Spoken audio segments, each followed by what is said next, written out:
Sa pagkakataon pong ito, balikan natin ang linya ni Sir Juni Castillo, ang tagapagsalita ng Office of Civil Defense. Magandang gabi po sir, kasama niyo po si Ryan Lisiges at si Clazel Pardilla. Magandang gabi Ryan, magandang gabi Glazel, magandang gabi sa ating mga tagapanood. Opo. Sir, kumusta so far? Ilan po yung bilang ngayon ng OCD na mga barangay, mga lugar at mga residente na apektado nitong pag-aalboroto po ng Mayon Volcano, sir? Sa ngayon Ryan, meron 87 na mga barangays ang apektado kaugnay nga doon sa pangyayari yung PDC at saka yung ashfall na nangyari sa Mayon Volcano. Ito ay umaabot sa 30,522 families o ito ay katumbas ng 100,000 or 102,000 na mga kababayan natin Bicolano yung apektado. Opo, Sir Judy, nasa 100,000 nga po yung mga apektado ng pagputok po ng bulkan. Ano-ano na po yung mga tulong na naibigay ng DSWD para sa kanila? Kung DSWD pa ang usapan natin, Clazel, ito yung mga family food packs, mga hygiene kits at saka mga non-food items ang ipinamahagi ng DSWD. At saka hindi lang po yung DSWD, kasama rin yung iba't ibang ahensya ng pamahalaan natin, kasama yung LGUs. Kami naman po sa OCD, kahapon nung nangyari yon, namigay kami ng mga N95 masks. Ganon din yung iba pang mga ahensya like ang DOH po, nag-distribute din ng mga mask. Kasi sa ngayon po, mapanganib kasi yung yung alikabok. Hindi po ito ordinaryo yung alikabok, kaya talagang inaabisuhan natin yung mga kababayan natin na magsuot po ng mask, or kung hindi man po yung mask, yung mga bimpo or face towel, pwedeng basain and then lagyan ng surgical mask kung hindi man po N95. Oo, Sir Juni, kasi kanina sabi nga po ng PHIVOLCS, dapat daw kung lalabas ng bahay, dapat naka N95 face mask. Pero sir, as of this moment ba, meron pang mga pamilya na inililikas mula sa kanilang tahanan patungo sa mas ligtas na lugar, Sir Juni? As we speak, Ryan, sa pagkuha natin ng reports, wala nang inililikas as of now. Pero yung kahapon, merong mga kulang-kulang 393 families na inilikas kaugnay nga dun sa nangyaring ashfall kahapon. Sir Juni, kasi kanina na sabi mo 87 barangays, 100,000 families, individuals. Sir, may sapat po ba na evacuation center na paglalagyan? Kasi alam naman natin pag ganitong nag-aalboroto yung bulkan, hindi ito isang linggo lang. Mahaba-habang panahon yung kanilang pag-stay doon sa mga evacuation center, Sir Juni. Tama Ryan, kapag ganito sa bulkan. In fact, yung mga kababayan natin na inilikas ay nagsimula pa noong January. Pero Ryan, yung nandun sa loob ng evacuation centers natin sa ngayon, ito ay umaabot ng 1,438 families. Ito ay mahigit 5,000 mga kababayan natin Bicolano ang nasa loob ng evacuation centers. Yung nababanggit na affected population ay yung kumbaga yung inabot ng mga alikabok.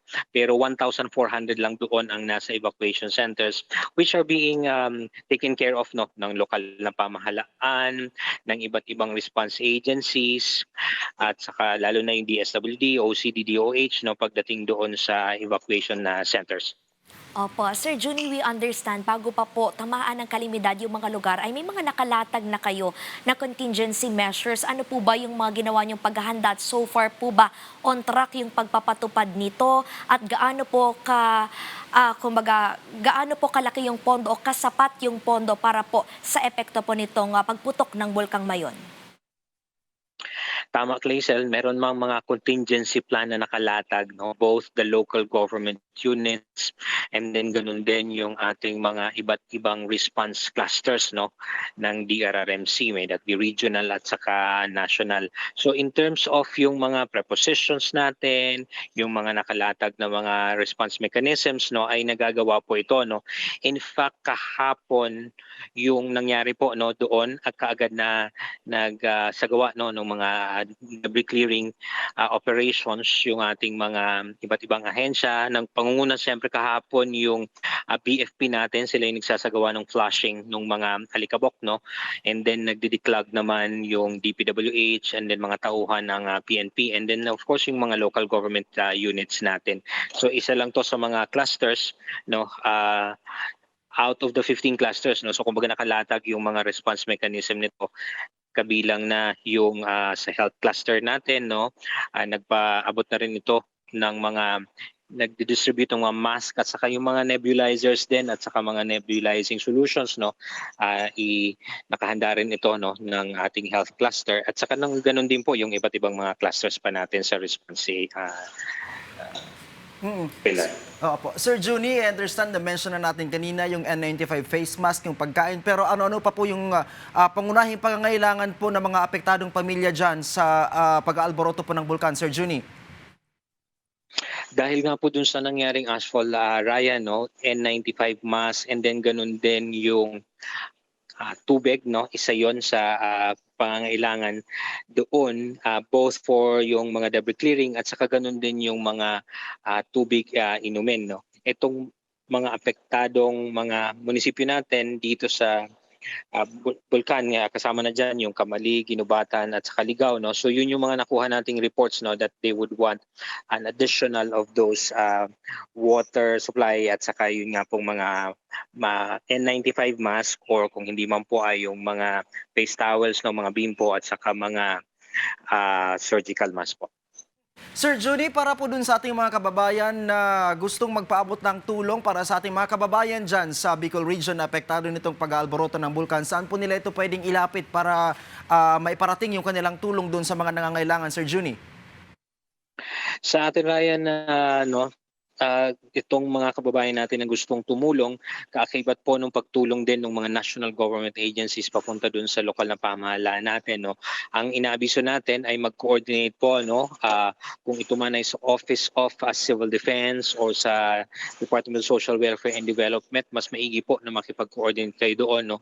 Or kung hindi man po ay sa mga lokal na pamahalaan sa probinsya ng Albay o doon sa mga munisipyo po na gusto ninyong tulungan, para malaman din po natin kung akma po ba yung itutulong natin doon sa mga lugar na ito at kung ito nga po ba ay ang mga pangangailangan. Opo, Sir Juni, last na lamang po siguro mensahe sa ating mga kababayan dyan sa Bicol Region na apektado nga po nitong pag-aalboroto ng Mayon Volcano. Go ahead po, sir.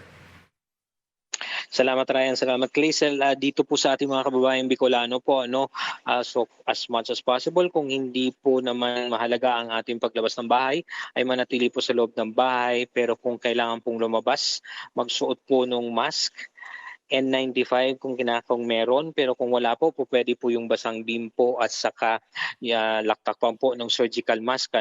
Rest assured po na ang mga response agencies naman ng ating pamahalaan ay nakahanda pong tumulong dahil ang direktiba po sa atin ng Pangulo ay yung akma, mabilis at saka maayos po na pagtulong sa pagtugon sa pangangailangan po ng ating mga kababayan. Alright, maraming salamat Sir Juni Castillo, ang tagapagsalita ng Office of Civil Defense. Magandang gabi po.